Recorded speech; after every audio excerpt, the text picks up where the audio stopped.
안녕하세요. 안녕하세요. 발자국 노래는 들을 때마다 참 우리에게 감동입니다. 이 시간 우리와 함께 행하심으로라는 말씀의 제목으로 은혜를 나누고자 합니다. 은혜로우신 아버지 하나님, 이 시간에도 저희들 온라인으로 예배합니다.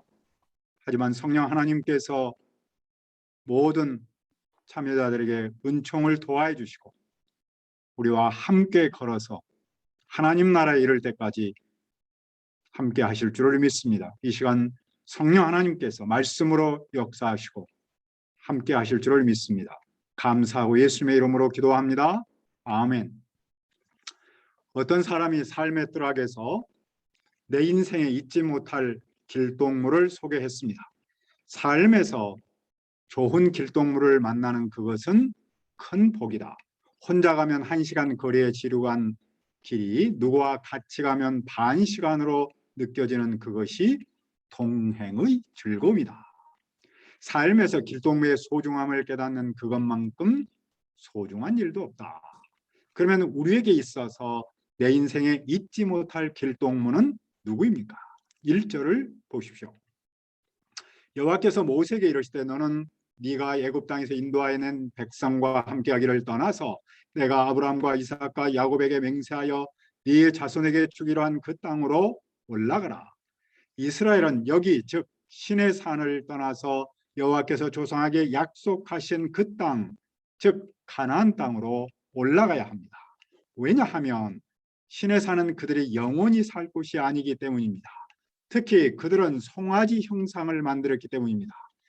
그런 그들은 여호와와 함께 할 수 없기 때문에 이곳을 떠나야 합니다. 그들은 여호와께서 함께 할 수 있는 특권을 잃어버렸기 때문입니다. 그것은 여호와께서 에덴 동산에서 아담과 하와를 추방한 것과 같은 겁니다. 그렇다고 해서 여호와께서 이스라엘을 완전히 버리신 것은 아닙니다. 왜냐하면 여호와께서 그 조상에게 하신 약속을 지키시기 때문입니다. 여호와께서 그 약속 때문에 그 사자를 그 백성보다 앞서 보내서 가나안에 사는 7족속을 쫓아내십니다. 그리고 그들은 젖과 꿀이 흐르는 땅으로 이르게 하십니다. 그러나 여호와께서 그들에게 무슨 말씀을 하십니까? 3절을 보십시오. 너희를 젖과 꿀이 흐르는 땅에 이르게 하려니와 나는 너희와 함께 올라가지 아니하리니 너희는 목이 곧은 백성인즉 내가 길에서 너희를 진멸할까 염려함이니라 하시니 여호와께서 당신의 사자만 보내고 본인은 그들과 함께 올라가지 않겠다는 겁니다. 여호와는 그들과의 동행을 거부하십니다. 왜냐하면 그들은 자기 고집대로 송아지 형상을 만들었기 때문입니다. 여호와께서 그들을 가는 길에서 진멸할 수 있기 때문입니다. 여호와는 모세의 기도를 들으시고 그들을 완전히 멸하지 않으셨습니다. 그렇다고 해서 그들의 죄를 완전히 용서하신 것도 아닙니다. 그들이 길에서 다시 죄를 지으면 그때는 그들을 완전히 진멸할 수 있습니다. 그래서 여호와는 그들과 함께 가지 않겠다는 겁니다. 백성은 어떻게 반응합니까? 그들은 이 준엄한 말씀을 듣고 슬퍼했습니다. 준엄함이란 나쁜, 비참한이란 뜻입니다. 여호와께서 함께 가지 않는다는 말은 그들에게 비참하고 슬픈 말씀입니다. 왜냐하면 여호와께서 그들과 함께 가지 않으면 존재 의미가 없기 때문입니다. 물론 하나님이 함께 가지 않아도 그들은 그곳에서 먹고 사는 것은 살 수 있을 겁니다.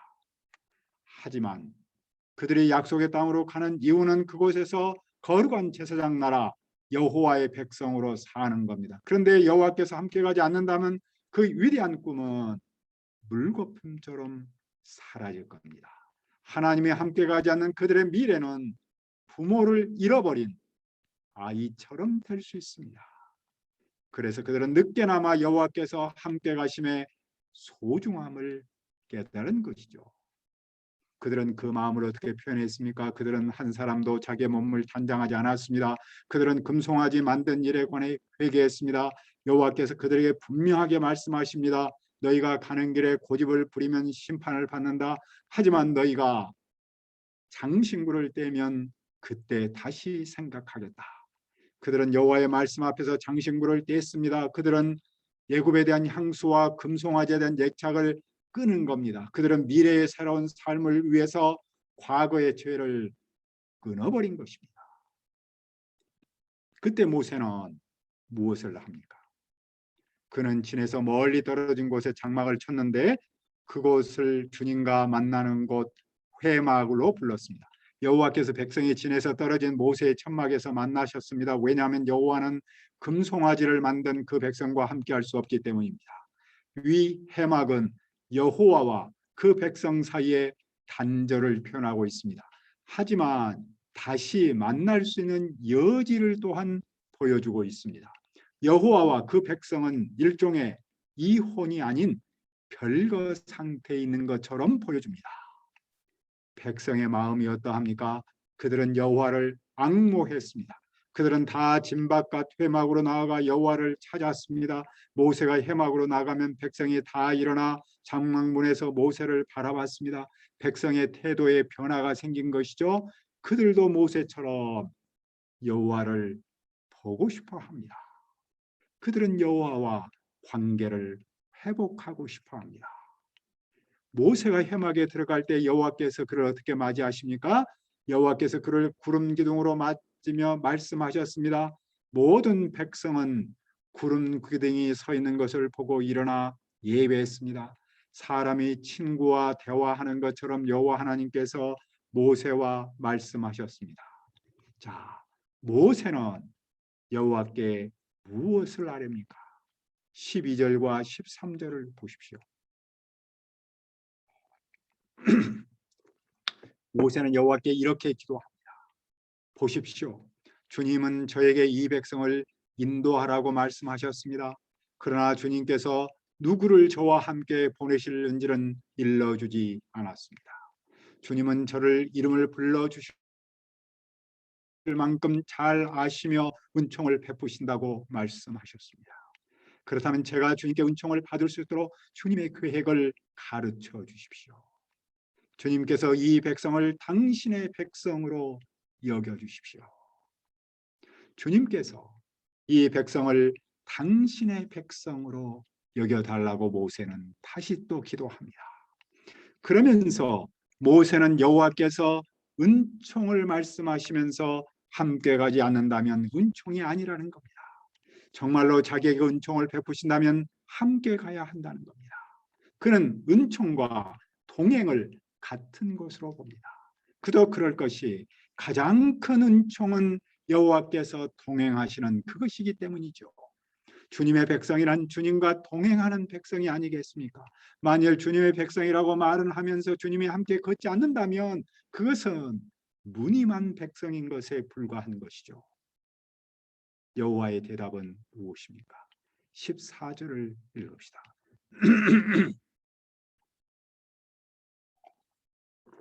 여호와께서 이르시되 내가 친히 가리라. 내가 너를 쉬게 하라. 여호와는 모세의 뜻을 받아들이십니다. 여호와는 당신의 사자만 보내지 않고 직접 함께 가십니다. 그래야만 모세를 쉬게 할 수 있습니다. 여호와께서 그들과 함께 가지 않는다면 모세는 힘을 얻지 못합니다. 여호와는 모세에게 힘을 주려고 함께 가신다고 약속하십니다. 그런데 모세는 여호와와 함께 가기를 다시 간구합니다. 그럼 왜 다시 간구할까요? 16절을 읽읍시다. 나와 주의 백성이 주의 목전에 은총을 입은 줄을 무엇으로 알리까? 주께서 우리와 함께 행하심으로 나와 주의 백성을 천하 만민 중에 구별하심이 아니니까. 그는 여호와한테서 확답을 받고자 합니다. 여호와께서 함께 가실 때만 은총을 입을 줄 알기 때문입니다. 여호와께서 그 백성과 함께 가셔야만 다른 백성과 구별할 수 있기 때문입니다. 이스라엘이 여호와의 은총을 잊고 다른 나라와 구별된 삶을 사는 토대는 무엇입니까? 여호와의 함께 가심, 여호와와의 동행입니다. 여호와께서 함께 가심은 여호와께서 함께 하심과 같은 말입니다. 모세와 이스라엘의 미래는 여호와께서 함께 가심, 즉 여호와께서 그들과 함께 하심에 달려 있습니다. 그것은 이스라엘 역사에서 잘 나타나 있습니다. 요셉은 형들의 시기심으로 애굽의 친위대장 집에 팔렸습니다.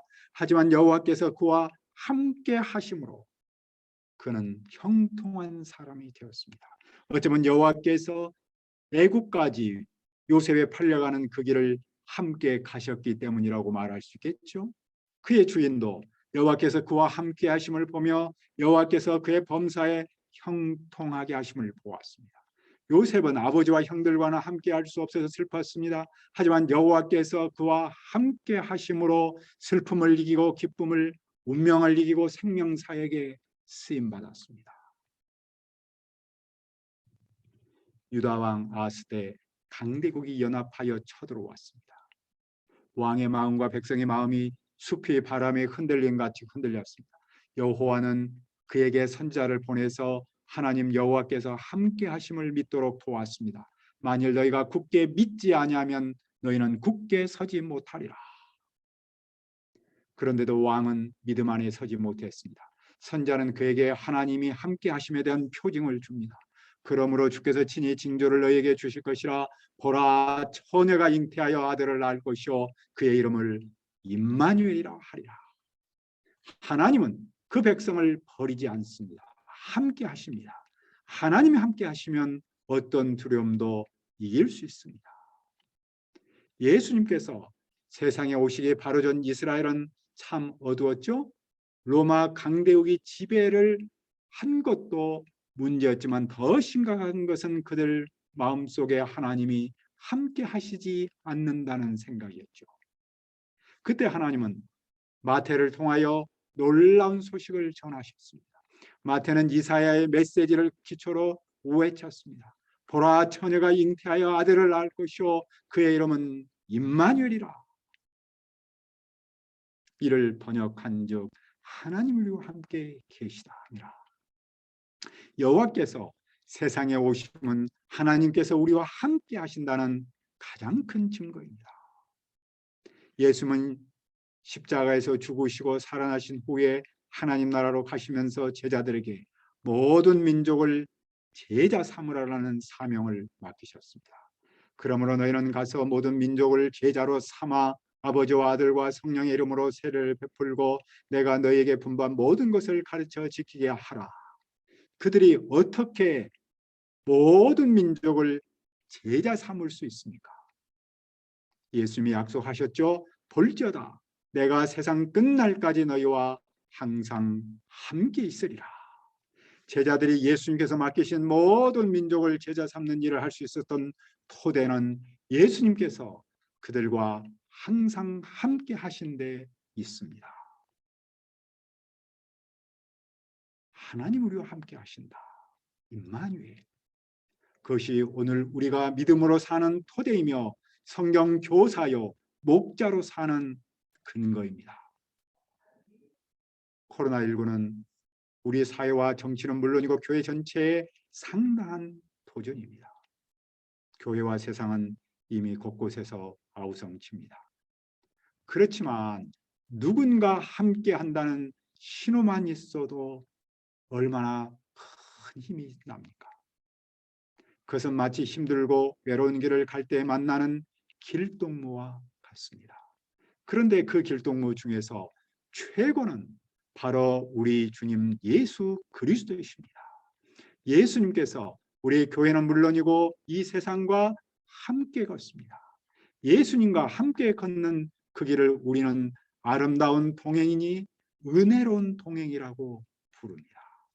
그리고 무엇보다도 주님과 함께 걷는 그 사람은 외롭고 힘든 다른 사람의 길동무가 될 수 있다는 것이죠. 역사에서 교회는 세상이 힘들고 어려울 때 그들과 아름다운 동행, 은혜로운 동행을 했습니다. 왜냐하면 예수님께서 교회와 함께 걸으시기 때문이죠. 따라서 오늘 우리도 그렇게 살 수 있습니다.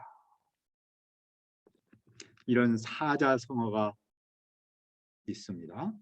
수도 선부. 수는 물 숫자고 도는 이른다는 도착한다는 도자고 선은 배라는 말이고 부는 뜬다라는 말입니다.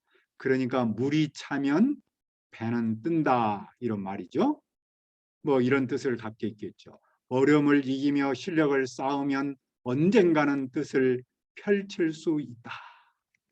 그러니까 옛 선비는 오늘이 아무리 힘들어도 내일의 희망을 품고 묵묵히 실력을 길렀다는 겁니다. 오늘 우리의 교회 성도가 해야 할 일은 무엇입니까? 오늘의 현실만 보고 안주해서는 안 되겠죠. 물이 찰 것을 믿고 바다로 나갈 배를 만드는 일에 힘쓰는 거라고 할 수 있습니다. 그것은 하나님께서 우리를 캠퍼스 복음 사역에 쓰실 때가 반드시 올 것을 믿는 것이죠. 무엇보다도 하나님께서 우리와 함께 하실 줄 믿고 하나님께서 지금 나와 우리의 교회와 함께 걷는다는 것을 믿고 말씀과 우리의 품격을 준비하는 거라고 믿습니다. 여호와께서 모세에게 어떤 확신을 심습니까? 여호와께서 모세와 동행하는 것은 물론이고 그 백성과도 동행하실 것을 약속하십니다. 여호와는 모세의 기도를 깔끔하게 들어주셨습니다. 여호와께서 그의 이름을 잊지 않았기 때문입니다. 그러나 모세는 여호와께 더 강하게 요구합니다. 18절을 보십시오. 모세가 이르되 원하건대 주의 영광을 내게 보이소서. 그는 여호와의 영광을 보기 원합니다. 그는 여호와께서 함께 하신다는 그 약속을 직접 눈으로 확인하고 싶었습니다. 여호와의 대답은 무엇입니까? 19절을 보십시오. 여호와께서 이르시되 내가 내 모든 선한 것을 내 앞으로 지나가게 하고 여호와의 이름을 내 앞에 선포하리라. 나는 은혜를 베풀 자에게 은혜를 베풀고 긍휼히 여길 자에게 긍휼을 베푸느니라. 영광을 보여달라는 모세에게 여호와께서는 당신의 선하심을 말씀합니다. 그리고 그 선하심을 모세 앞으로 지나가게 하겠다는 겁니다. 선한 것은 무엇입니까? 여호와는 애굽에서 그 백성을 오래 참으셨습니다. 그것이 바로 그분의 선함입니다. 여호와는 그 백성을 포로로부터 극적으로 구원하셨습니다. 그것이 바로 그분의 선함입니다. 여호와는 광야에서 그 백성에게 먹을 것을 주시고 보호하셨습니다. 바로 그것이 선함입니다. 여호와께서는 시내산에서 그 백성을 제사장 나라로 삼으셨습니다. 그것이 바로 선함입니다. 그리고 여호와께서 모세의 기도를 들으시고 그들과 함께 가시겠다고 약속하셨습니다. 그것이 바로 여호와의 선함입니다. 모세는 이미 그 여호와의 선함을 보았습니다. 그래서 여호와께서는 그 선함을 그 앞으로 지나가게 하시겠다고 합니다. 그리고 당신의 이름을 그 앞에 선포하십니다. 여호와는 은혜를 베풀고 싶은 사람에게 은혜를 베풀고 불쌍히 여기고 싶은 사람에게 불쌍히 여기십니다. 여호와께서는 그에게 또 말씀하십니다. 네가 내 얼굴을 보지 못하리니 나를 보고 살 자가 없습니다. 여호와를 보고 산 사람은 아무도 없습니다. 따라서 여호와는 모세에게 얼굴을 보여주지 않습니다.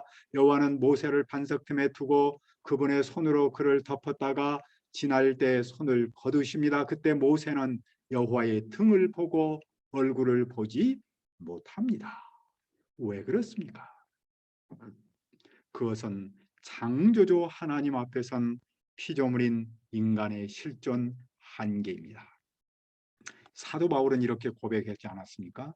우리가 지금은 거울로 보는 것 같이 희미하나 그때는 얼굴과 얼굴을 대하여 볼 것이요 지금은 내가 부분적으로 아나 그때는 주께서 나를 아신 것 같이 내가 온전히 알리라.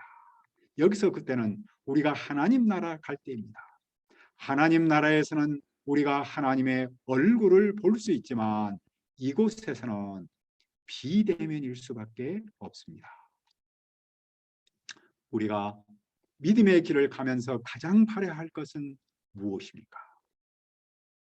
그것은 여호와 하나님과 함께 걷는 겁니다.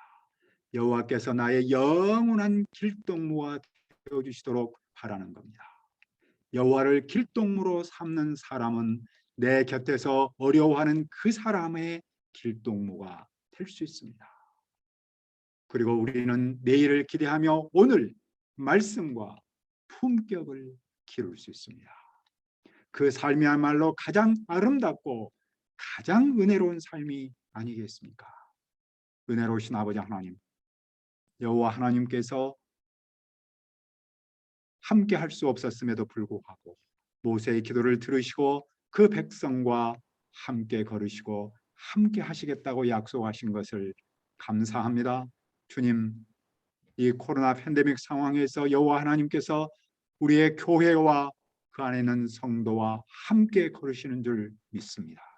우리가 일평생 바라고 원해야 할 것은 여호와 하나님과 함께 걷는 것이고 여호와 하나님께서 나의 영원한 길동무가 되어주시는 것임을 믿습니다. 그리고 여호와를 길동무로 삼는 우리는 내 곁에 어려워하는 사람의 길동무가 될 수 있습니다. 주님, 이 어려운 팬데믹 상황에서 우리가 내일을 기대하며 말씀과 품격을 길러서 하나님의 때에 쓰임받을 수 있도록 도와주시옵소서. 감사하며 예수님의 이름으로 기도합니다. 아멘.